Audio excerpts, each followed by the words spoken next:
e koroma, e kuima, e homa. Tēnā koutou, kia koutou katoa. E te rakatira o Ngai Tahu, Atholl, ka nui te taku hariko kite I a koe anō.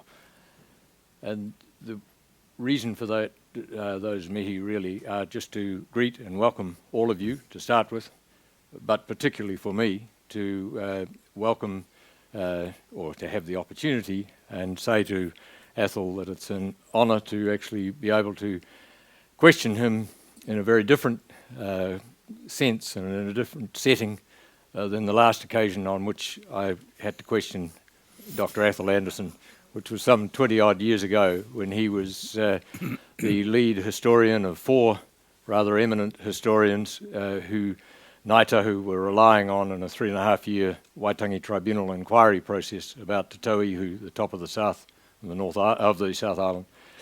And there was a particular dispute on each coastline at the top of the south, but particularly for my clients, I was a barrister at the time, Ngāti Apa Kitaratora, a small iwi with interests on the west coast and interests across the top of the south. And they were making claims that they had, and the dispute between Ngai Tahu and Ngāti Apa on the west coast was over a stretch of territory as to who had the customary occupancy rights in respect of the area between Kawatiri, which is the Buller River at Westport, and Kaharangi Point, which is a point, for those of you who aren't familiar with that part of the northern west coast, just south of the West Whanganui Inlet and north of Karamea.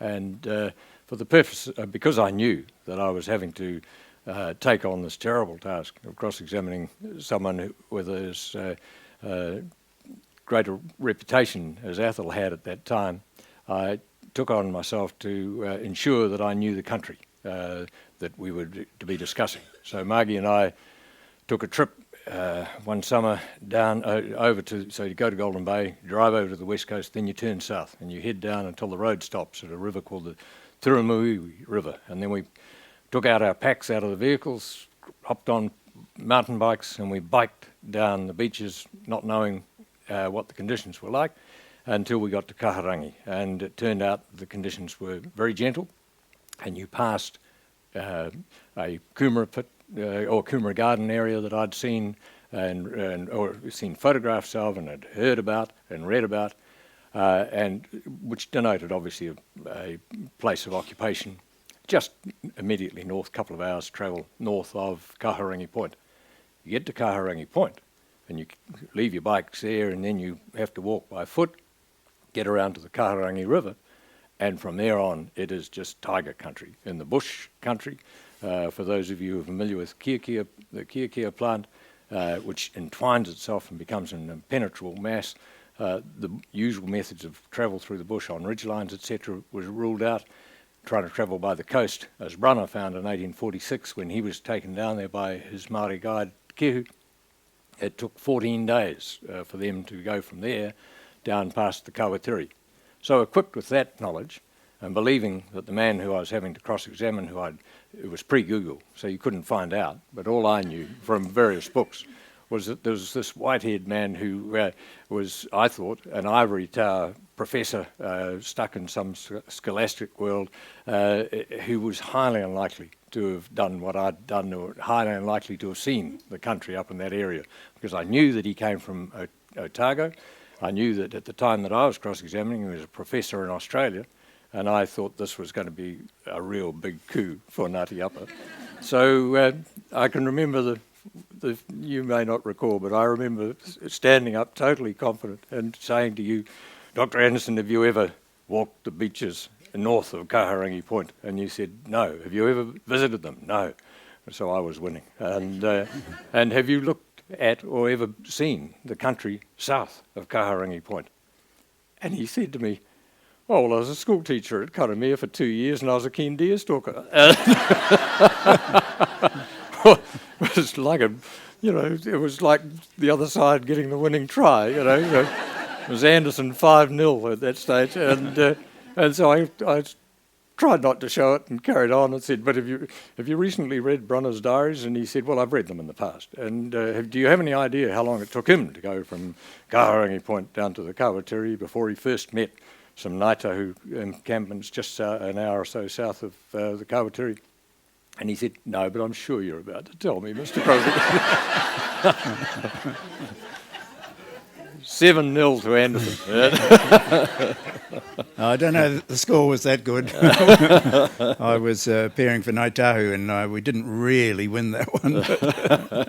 Well, yeah. It's just delightful to have met him 20-odd years later, found out that I was not only had he proven me so wrong on that occasion, but to come along here to this book festival and to hear him describe his first archaeological dig at Atholl Island, south of Tokatapu group.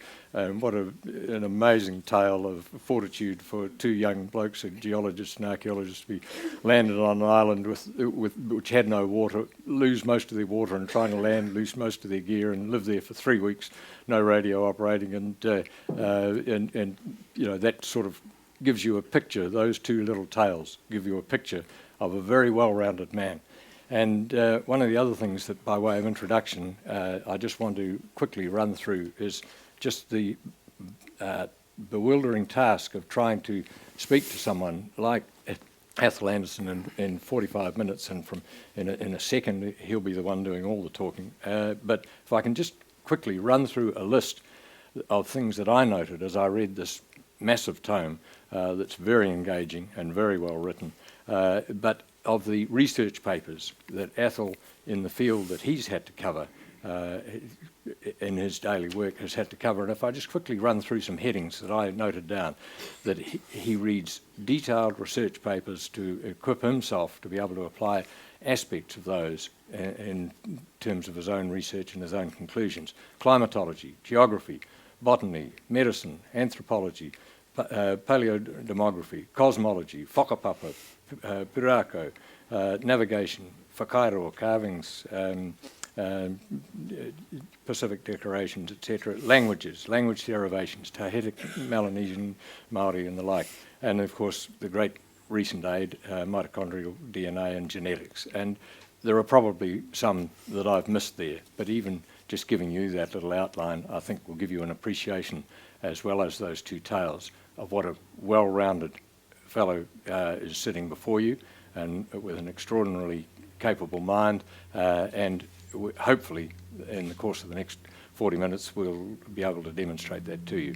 So Atholl, given that list of fields of endeavour that you have to equip yourself with, you obviously had to do that right from the start, really, in terms of your archaeological experience, and I wonder if you could start off by telling us where that commenced and the fields and the areas where you've operated.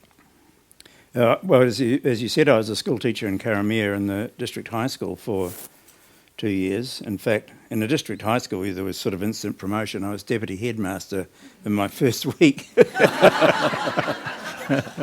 And also deputy civil, what do they call it? Civil emergency, or for Northern Buller, at any rate. Oh. The policeman was the head man for civil defence, and I was the deputy. Neither of us had any idea what we were supposed to do in an emergency, but that didn't really matter. No, I really enjoyed Karamea. It was a great place to teach, but by the end of the second year, I knew that I didn't really want to remain a teacher for the rest of my life, because I had other interests that I wanted to pursue, and the most important or most pressing of them was archaeology. So I went to University of Otago. I already had an MA in geography, and I went to Otago, and they said, well, you can start at stage 3 and do an MA in anthropology. So that was another 3 years. And during that time, I worked mainly in Palliser Bay, on the southern end of the North Island, and various other places in New Zealand. Then I went to Cambridge to do a PhD, and I worked first of all in southern France, which I found very interesting, particularly as I didn't speak much French, and a few adventures there. And then I did that was working with some fellow students of mine, and then I set my own topic in northern Sweden.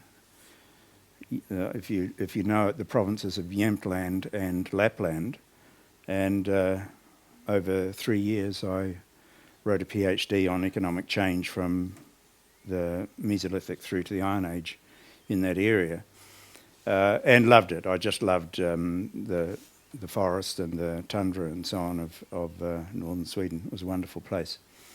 Came back to New Zealand with a newly minted PhD in essentially Northern European archaeology, or Arctic archaeology, and as Ron said, was therefore somewhat ill-equipped to go on the first trip to Arta in 1977.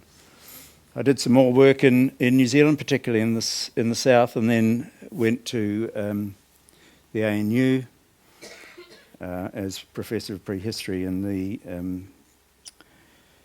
School of Advanced, in the Institute of Advanced Studies there, which meant that I had PhD students, but I didn't have to do any teaching, and that was a wonderful thing.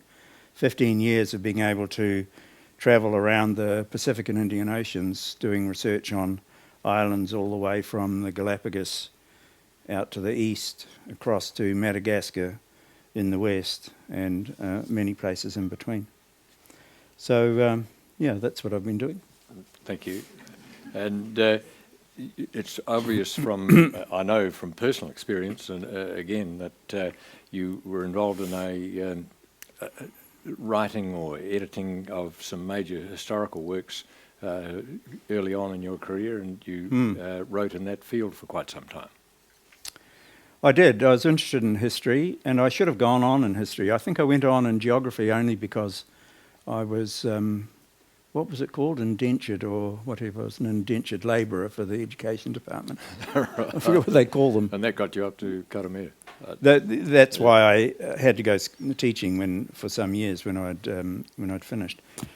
But I should have really gone on in history because I enjoyed history tremendously, and I think I learnt more about history in the Stage 2 year at Canterbury University when I did a course or paper in Renaissance and Reformation under the renowned Professor N.C. Phillips, whom some of you might know or might have known. That would have been, Stage 2 would have been for me 1963. He was a remarkable man, a very stern man. He'd been a major in the Royal Artillery in the Second World War, had fought in the Western Desert and in Italy, been mentioned in dispatches and so on. And he didn't have much tolerance for what he regarded as long-haired, scruffy students. And when we filed into his first tutorial, dressed as the customary uniform in those days with brothel creepers, which were sort of ripple-soled desert boots, scruffy jeans, and very sort of long and often holey woolen jerseys, which everybody wore in New Zealand in those days. And he looked at us rather gloomily as we filed in. And his first words to us were, "In my tutorials, men will wear a jacket and tie and women a dress." And nobody dared to contradict him. But he was a great historian, and he was wonderful because he taught from the original documents. And this was no easy feat in those days. Before we had access to photocopiers. There were no photocopiers, in fact, in 1963. You had those old Gestetner things, some of you will remember, mimeograph things, where you had to type everything onto it, and then you wound it round a sort of inked drum, and it produced pages. Well, he had that done, and he had made up a book that had the original text of speeches or papers or letters or extracts from books from all the great figures, Leo X, Raphael, Leonardo, Michelangelo, Savonarola, Machiavelli, Sir Thomas More, Erasmus, etc. And that was what he taught us from. So he made us read these things and discuss them and critique them. And I think that was probably the best lesson I ever learnt in history, or indeed in scholarship, or indeed you would learn in law. Go back to the evidence. and start with the evidence. So after that, 1978, I came back to Otago University and became involved in the Ngai Tahu claim, or Ngai Tahu business, because I have some Ngai Tahu ancestry in that area in Muihiku. 1988, the Ngai Tahu claim, I ran one of the big planks of the claim, which was the the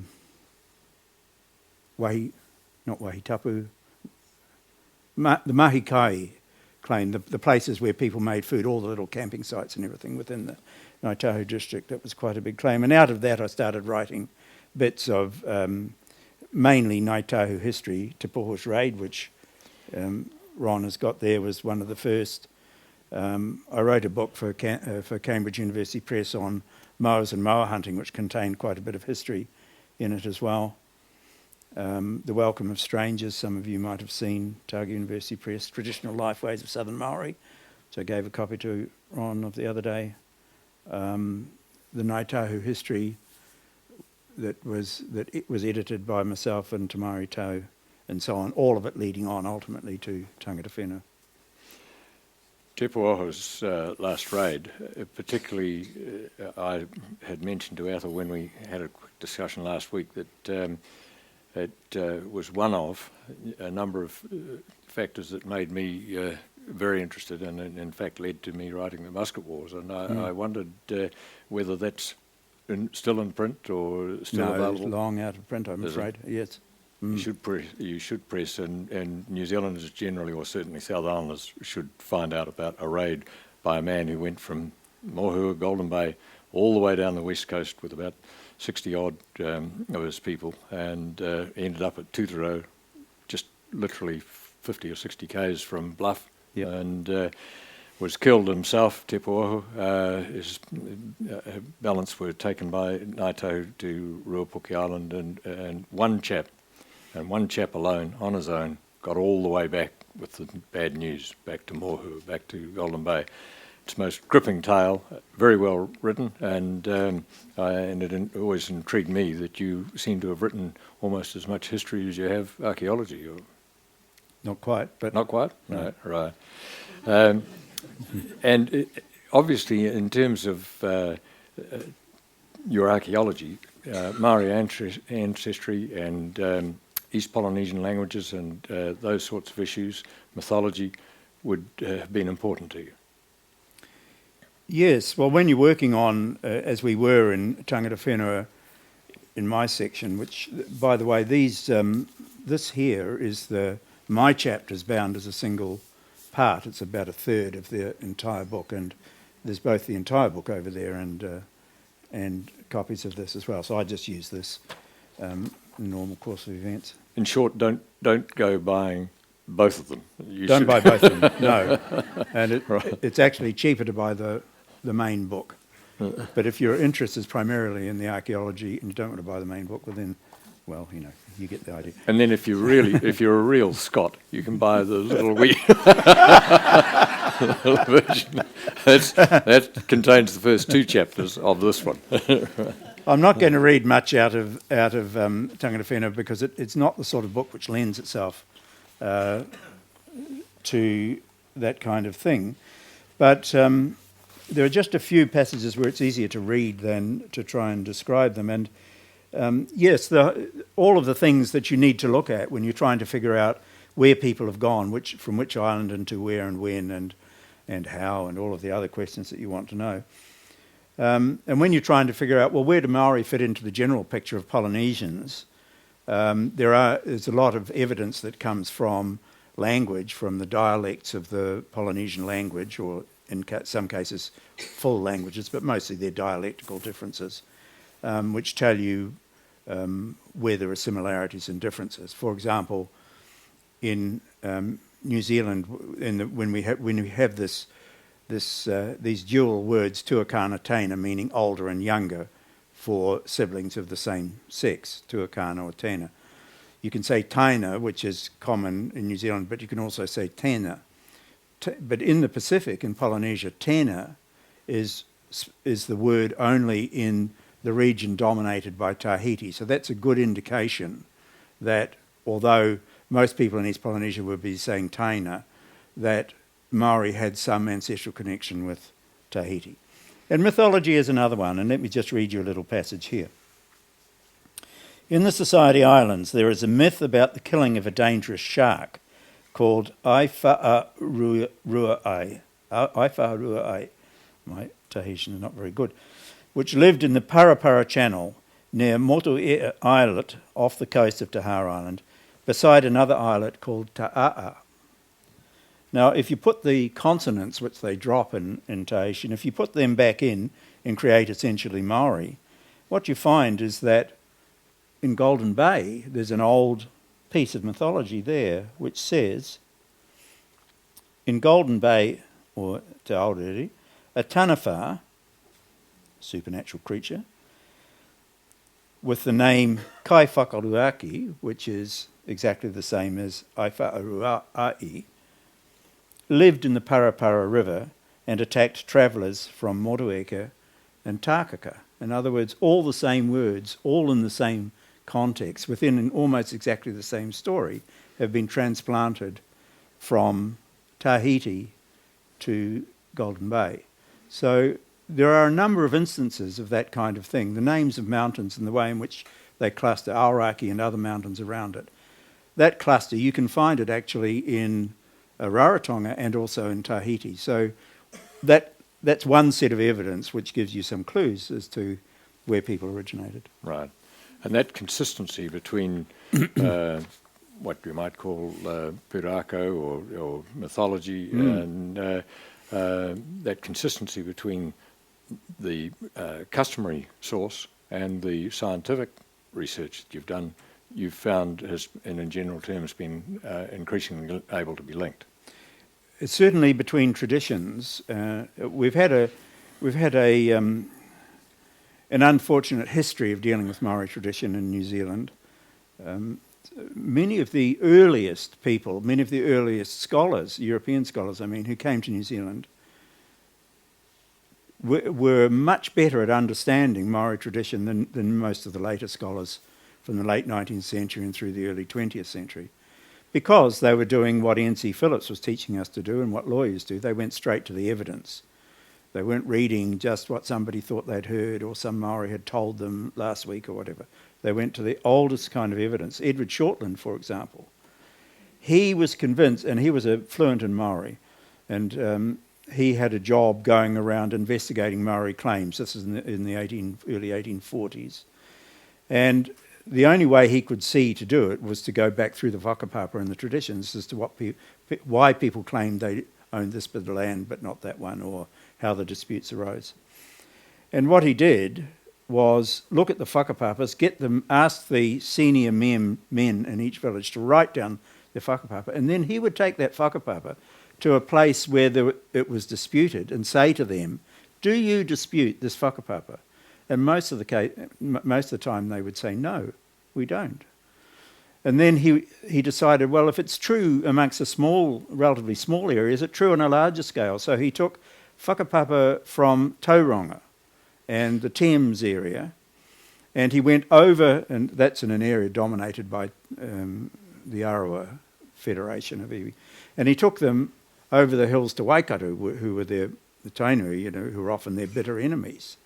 And he said, here's what they tell me in Tauranga. Do you agree to this? And they said, yes. Apart from our recent ancestors, all those older ancestors, they're all back to their canoe, and these ones are all back to ours. So he found that effectively he was dealing with history. Tradition was history. Those whakapapa were telling you a line of people, one after the other, from the canoes that first arrived in New Zealand right up until the time when the contemporary period. And I pulled out a few little pieces here. Make sure I get the page right. Oh, and one of the other ways of looking to see whether what Maori was saying had some historical basis rather than sort of mythological basis, which was often distinguished as being unreliable, though it's not necessarily so, were things that they believed. And here is the issue about Hawaiki. Where was Hawaiki?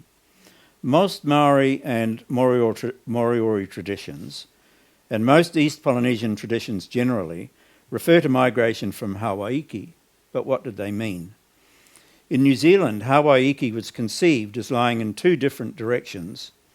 It was the celestial destination, lying towards the sunset, to the west or northwest, to which Maori and Moriori returned after death. You'll know the story, the Te Ara Tapu, the sacred trail, goes up to Cape Reinga and people disappear from there, the spirits disappear from there out to the northwest.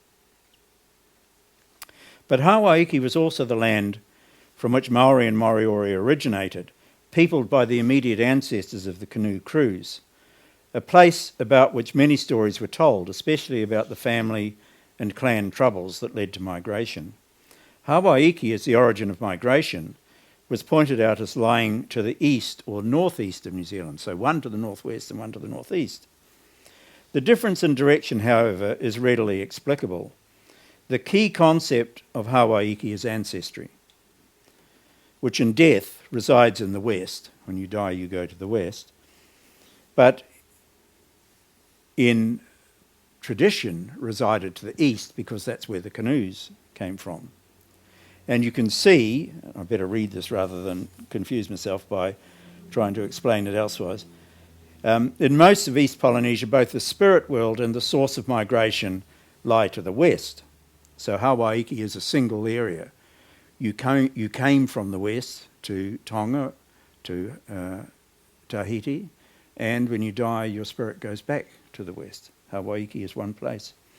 In New Zealand, however, lies to the west of the migration point in East Polynesia. So all of East Polynesia, New Zealand lies west of all of East Polynesia, if you can think in your mind. And so when you die, yes, you go to the west, but if you're coming from East Polynesia to New Zealand, you have of necessity to come from the east. So this contains, as I say here, an important implication, which is that Maori and Moriori made a clear distinction between historical and supernatural processes. They could talk about both, they could hold both in their mind, but when they wanted to tell you about history, they could tell you about history divorced from other mythological and other kinds of concepts. And I think that's one of the important things that we emphasise in the book, certainly in some of my chapters, that Maori scholarship was in a way no less subtle and no less agile than those of the Europeans who were interrogating them.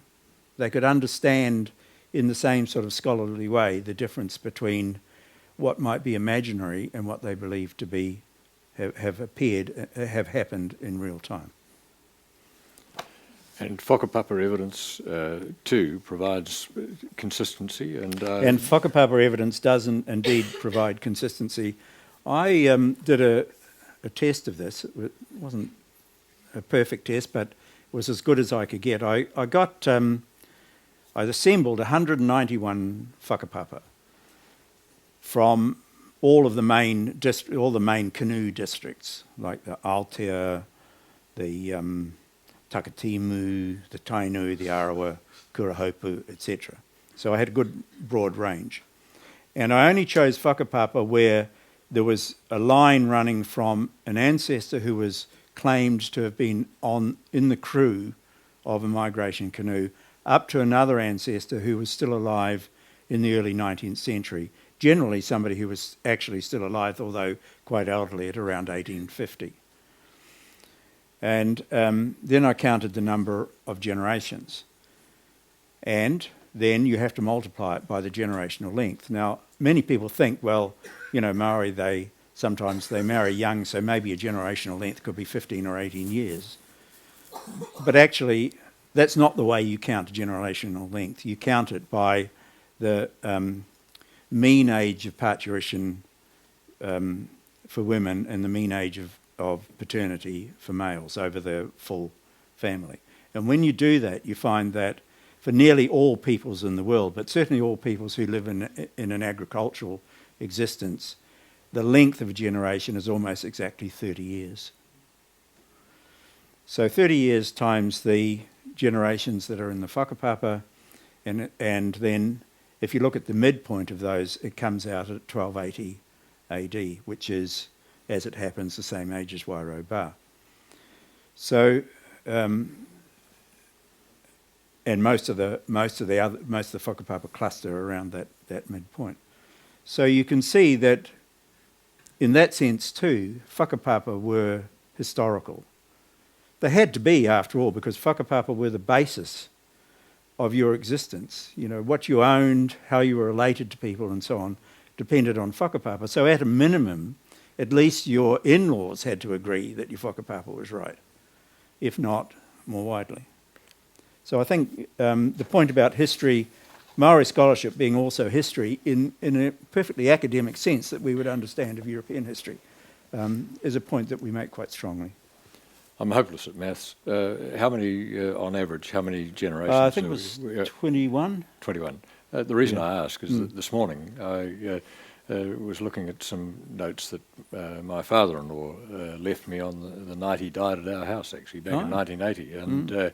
And they're right on page 1, which I'd overlooked, and probably because, but he had a note, Kupe, with the arrows down to Manga, 22 to 23 generations. Yep. So, Interesting. That's right on the money, because Kupe, although in the old stories that we got from Alison Best and Percy Smith and so on, Kupe was said to have arrived at, 1150, wasn't it? Something like that. Right.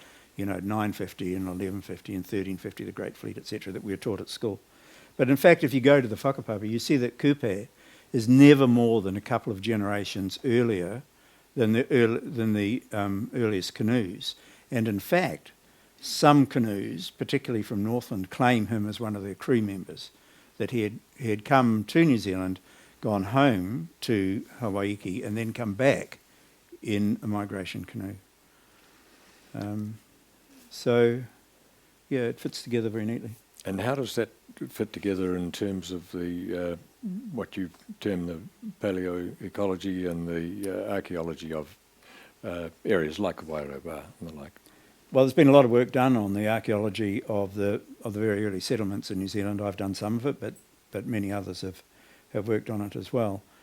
And what we find is that when you look at the very early sites, and how do you know it's very early? Well,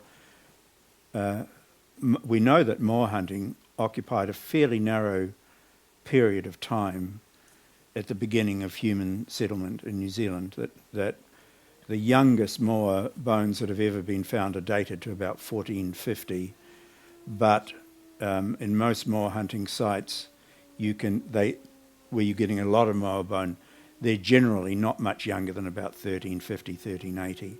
So you've only got that very narrow span, maybe 100 years or so, which we would call the archaic or very early period of human existence in New Zealand. And the radiocarbon dates, as I say, that's what they fall into, from 1280 to about 1380 for that period. We have other ways of trying to cross-check that chronology. Rat dates seemed like a very good idea at one time, because rats, you know, they came with people to New Zealand presumably in the first canoes. They breed quickly, so they spread widely. So if you take rat bones from the bottom of either archaeological sites or even from natural sites and caves, and radiocarbon date them, and you do enough of that, you should find a horizon which represents more or less the earliest point of dispersal of rats in New Zealand. Unfortunately, when that was initially done, back in the 1990s by the radiocarbon lab in Lower Hutt, they got it massively wrong, and for reasons that are rather complex and were not known. To be fair to them, were not known for a while, but even when they were known, they were still adamant that their dates were right. They turned out to be massively wrong, and one of the ways of checking on this was to do another thing, which didn't involve the difficulties of dating bone. Bone is a difficult material to date as opposed to things like charcoal or seeds or whatever. So my colleague, Janet Wilmshurst, who works in paleoecology in Lincoln, she started collecting rat-gnawed seeds. Rats, as you know, when they have annoying action with their front teeth like beavers, it's just so characteristic you can't mistake it for anything else. In the New Zealand situation, where we had the only ground mammals, terrestrial ground mammals, were small bats. So, and you can't mistake the two. So if you get from the bottom, if you dig down into swamps and you get right down to the bottom through, and you're getting lots of seeds from forest trees, to the earliest ones that are still rat-gnawed, and then below them you'll have a lot that they'll be all ungnawed. And then you radiocarbon date those. Well, they did this project in a number of places in New Zealand, and all their dates came out at about 1270, 1280 AD. Pollen profiles are another thing. If you look at the pollen that's in these cores that they take out of swamps, and you quantify the pollen belonging to different kinds of vegetation, you see that in New Zealand, at around about 1200 to, well, about 1250 to 1350, there's a sudden decline in forest trees, and it's accompanied by a great deal of charcoal. And what you're then getting is a big, this is particularly in the South Island, a big increase in tussock and bracken fern. So that, again, is a clear indication of the entry of people into the environment at that stage. And so, is there any firm conclusion in terms of what size of population commenced here and what happened to it? How did it develop? Was it gradual? Was it? Can you enlighten us on that? Well, I'll try. I mean, for one thing, if you accept that the traditions are historical, and then you ask yourself, well, how many canoes were there? And what kind of crew would they be carrying? The answer to the first is that canoes where we have named skippers and crew as coming to New Zealand, so we can find them in Whakapapa or fit them into Whakapapa. There's somewhere between 12 and 20 migration canoes came to New Zealand. So more than the so-called 7 canoes that were supposed to have come in the older school books that we all read.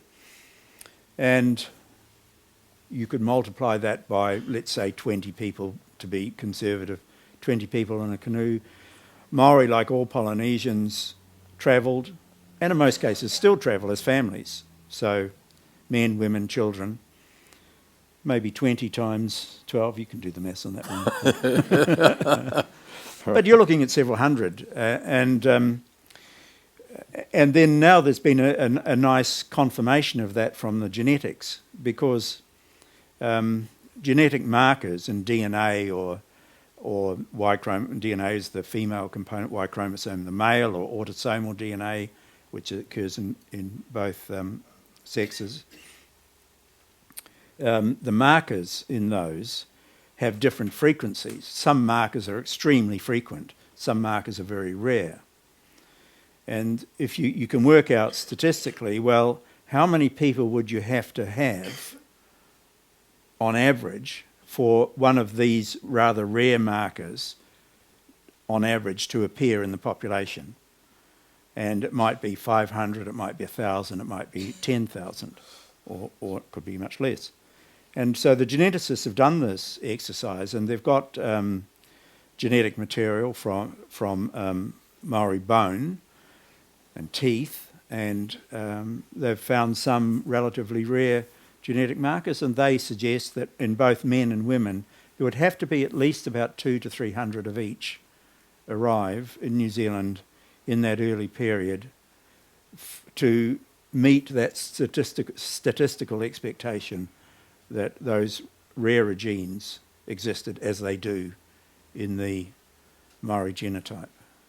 So we're looking at quite a large population, and I think we see that too when we look at the archaeological evidence, because you find these sites like Wairoba, although it's by far the biggest and richest and most complex of them, nonetheless there are many other sites like that scattered all through New Zealand, from Westport, Kawatiri mouth, Bulla River mouth, Papatawai, down in the Catlins, now recently you were saying in Gisborne. Mm.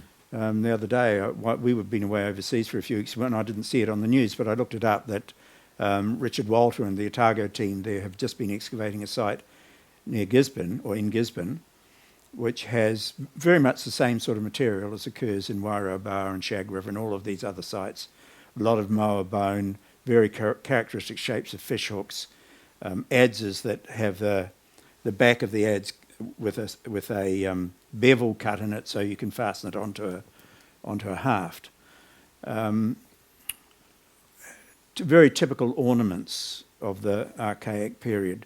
Things like that you don't find later on, like ornaments in the shape of a turtle, which turtles do occasionally come to New Zealand, but they're by no means common.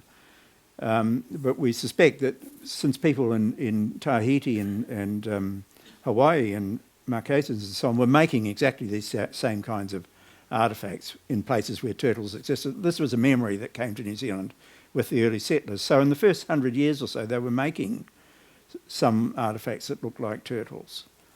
And probably there are many other things that haven't occurred to me about the archaeological material, all of which indicates what the early sites look like, and then when you do the radiocarbon dating on them, how old they are. And what we see is again, this horizon from 1280, possibly a little bit earlier than that, but around about 1280 up to about 1350, all around New Zealand, people are living in sites. Now that would suggest to me that there must have been a large population have come here early on, because we don't find earlier sites. I suspect there are one or two tiny sites somewhere where people were exploring just before they before they started building these villages.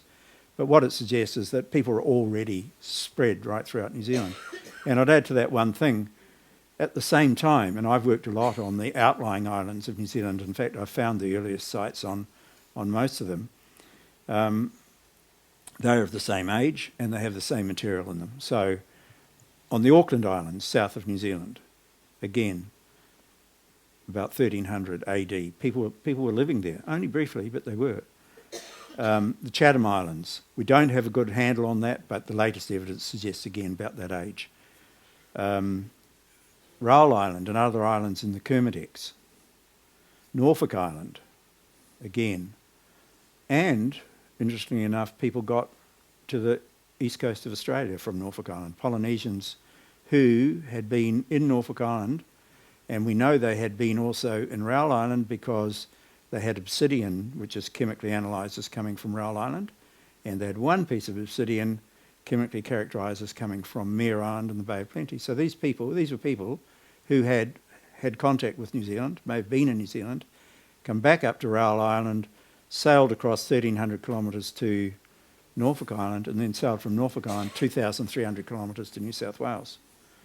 Now, So, given those directions and given the base direction in terms of origins coming from the east doing for time, to very close to east to the west, Yeah.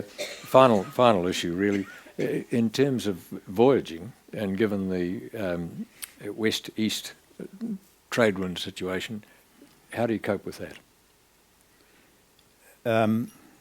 with climate change, I think. Right. And let me just explain. This is a difficult topic, and it's one in which I argue a lot with my colleagues about, but I'll tell you what I think. They can tell you what they think. The historical evidence suggests that this is the historical evidence of early European voyages in the Pacific from about 1500 through the 18th century, so up to Cook and later ones, suggests that there were two main kinds of vessels being used on long-distance voyaging in that period. One was a canoe or a double canoe or an outrigger canoe which had a lateen sail, the kind of sail very similar to the sail you see in Arabic craft even today in the Indian Ocean. That got as far east as about Tonga, no further. In east of Tonga, in Tahiti, Hawaii, etc., you had what's called an oceanic spritsail. It has a mast, and then it has another spar coming out, and then a triangular sail between them. Both of those types of sails could sail partly into the wind, so they were able to cope with winds on the nose when they were trying to get to some place they could tack backwards and forwards across the wind. I've argued, and others have argued as well, that the oceanic spritsail is actually derived from the Latine, and the Latine didn't get into the Pacific until about 1500 AD. Therefore, the sail that must have been used at the time of Polynesian colonisation, East Polynesian colonisation, must have been something else. So what was it? Well, in New Zealand, we have what's called a double spritsail, and it doesn't have a fixed mast. There's no shrouds or stays holding it up. It just has two spars attached to the front end of the deck between the two double canoes, and they can move independently backwards and forwards to get some shape into the sail using running forestays and then sheets at the back, for those of you who understand the sailing terminology.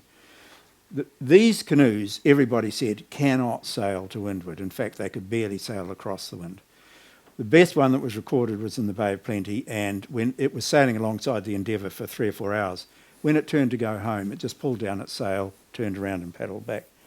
So if you had technology that could only go downwind, then how did they get across, down through 3,000 kilometres of the constant westerlies into New Zealand? Well, the answer is that in a relatively short period between about 1100 and 1300 AD, the winds in the Pacific switched so that in the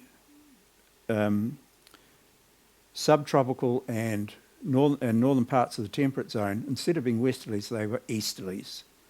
And what's more, as they came east, they were coming around the high pressure systems, they turned into northeasterlies. So if you just sat on a boat in Rarotonga with your hand up in the air, or a sail or something, and just let it go, the wind would have taken you straight to New Zealand, east and then northeast, and you would have landed somewhere in Northland, or Bay of Plenty, or wherever. So I'm not saying that there weren't other kinds of sails. We can't be sure about that. But what I'm saying is you don't need to propose that they had this rather complex sailing technology in AD 1300 in order to get to New Zealand. Thank you, Atholl. And I think in time terms, we've reached the stage where we've got to allow some time for questions from members of the audience. So, yes, thank you.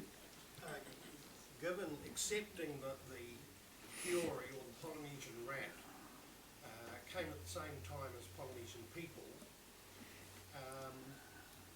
the bones of the Polynesian rat that were found in the North Island under known and dated ash showers 2,000 years old, what do you think that teaches us? It teaches us that you have to be very careful about how you excavate sites, because actually they weren't found under the ash. It was presumed that they were found under the ash. They were found in a pit which had gone through the Kaharoa ash, and then the bones were picked up. But when you're cutting down, when you're excavating down, stuff falls in. As you can imagine, you've got 4 walls to this 1 metre by 1 metre trench. And when those when other bones from that site and from other sites which had produced bones dated to 2,000 years ago on the Takaka Hill and elsewhere, when new specimens from exactly the same place were dated by the same laboratory and by other laboratories, they came out at less than 700 years old. Any other questions? Thank you. The easterly bringing the boats down from the northeast.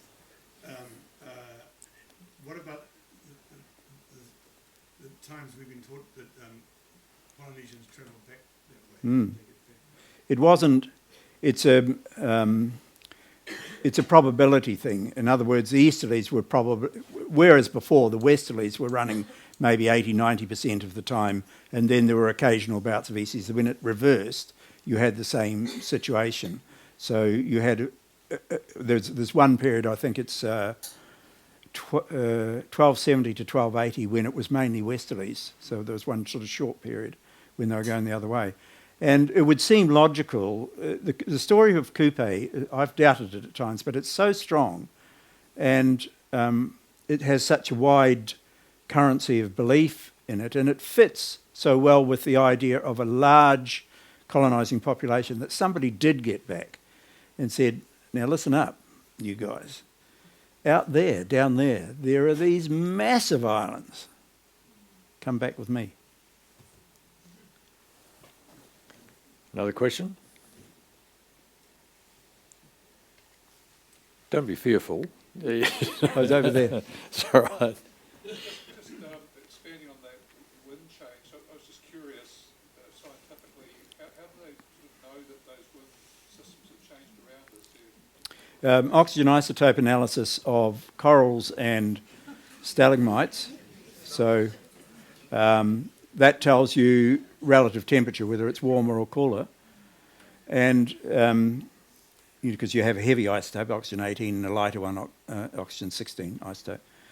And then you can radiocarbon date also the same. In a stalagmite, you may have 200 or 300 years. Some corals, you get 200 or 300 year record, and you can mix and match these records like you do with wood rings, and you can get a record.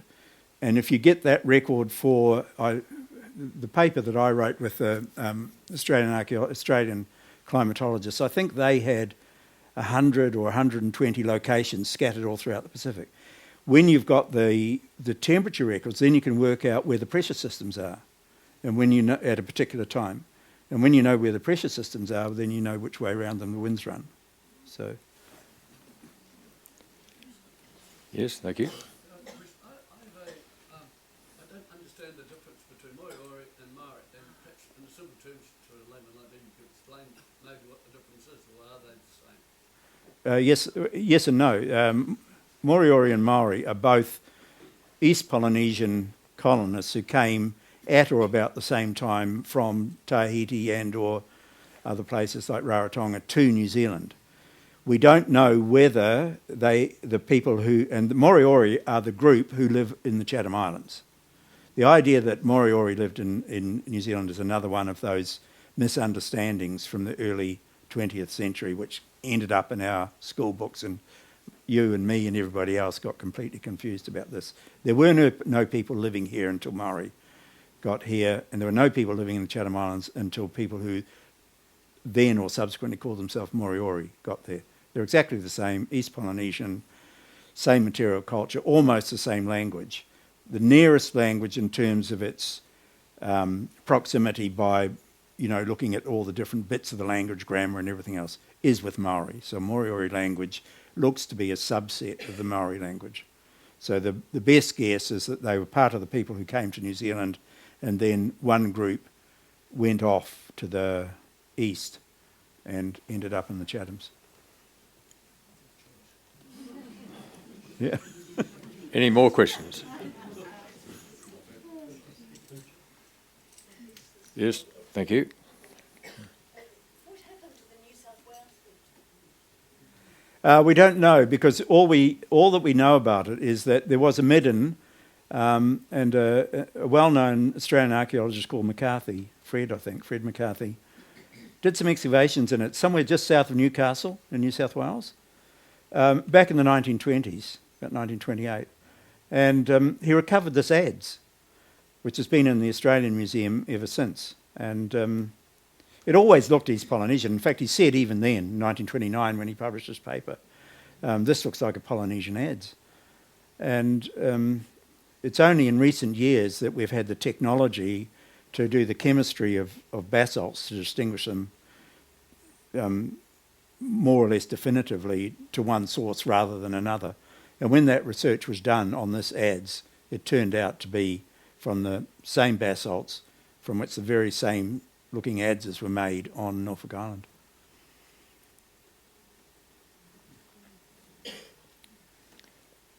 We've got time for one more. Any other questions? Someone up there? Right, thank you.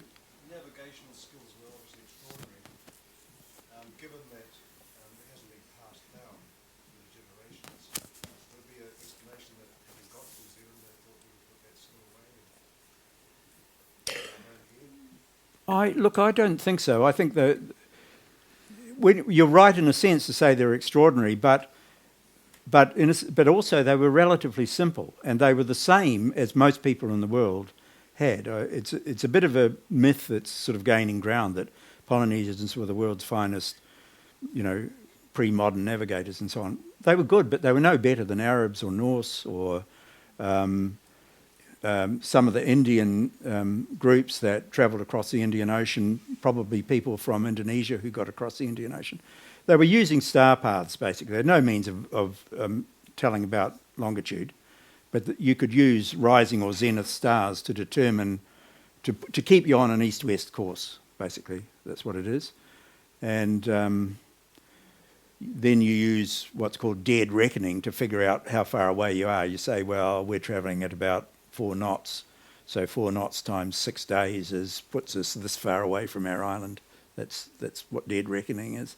It's a rough and ready way, but there are other things, as you well know, about navigation, about finding birds at sea that nest on land, for example, or other evidence that land is somewhere in the proximity. So you can put a ring around an island of maybe 100 kilometres out, which once you get in it, you know that land is somewhere near there.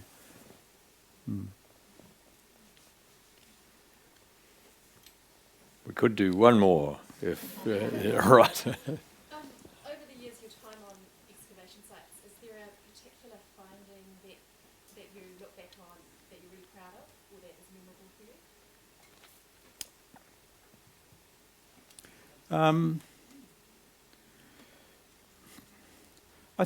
I think some of our more recent work, I don't want to sound blasé about this, but and often you don't find the things that you're looking for, and frequently you don't find anything that's sort of spectacular, like beautiful artefacts or whatever. But I think some of the most interesting work that I've done has been on islands that were thought possibly to have been occupied by Polynesians, and sometimes you find that they were, and sometimes that they find that they weren't. And I think the work that we did on the Galapagos Islands, where there'd been various papers written arguing that Polynesians had got to the Galapagos and then from there to South America and then brought the Kumara back to Polynesia.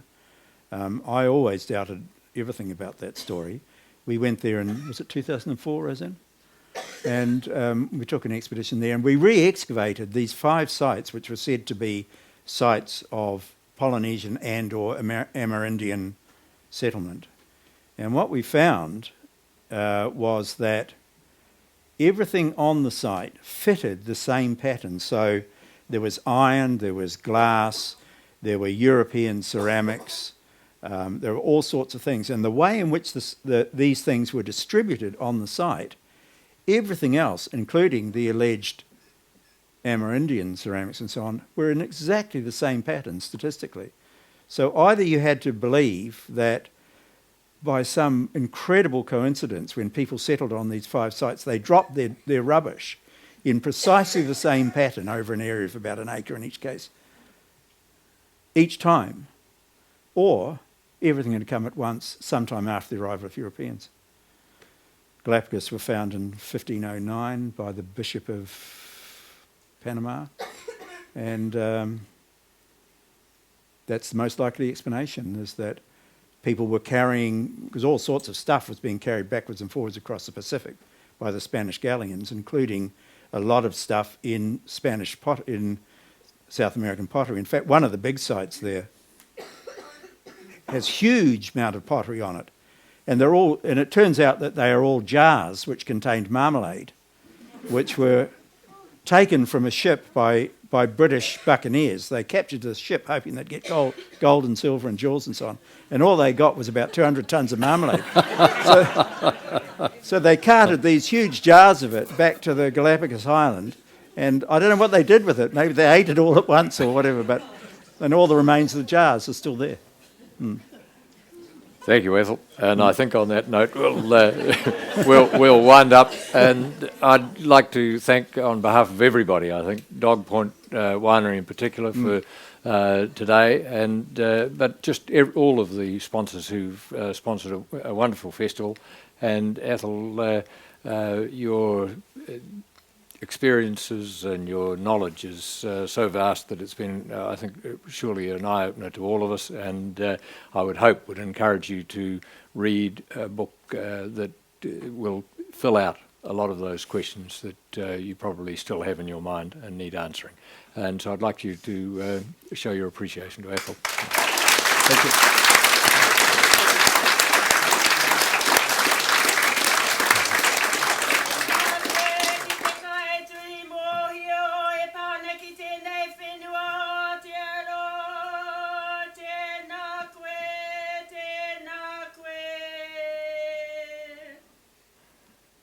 Kia ora, Mark. Kia ora, Mark. Yeah. Nothing. Maranga awe. Maranga te waipunamu. Oh, hio weo. O whitia ngai iwi. Te reo karanga. Te reo karanga. Te reo pōwhiri. E ngai iwi. E ngai iwi o te motu. Haere mai. Haere mai. Haere, haere, tumatia toto iahi. Kia ora, Atholl.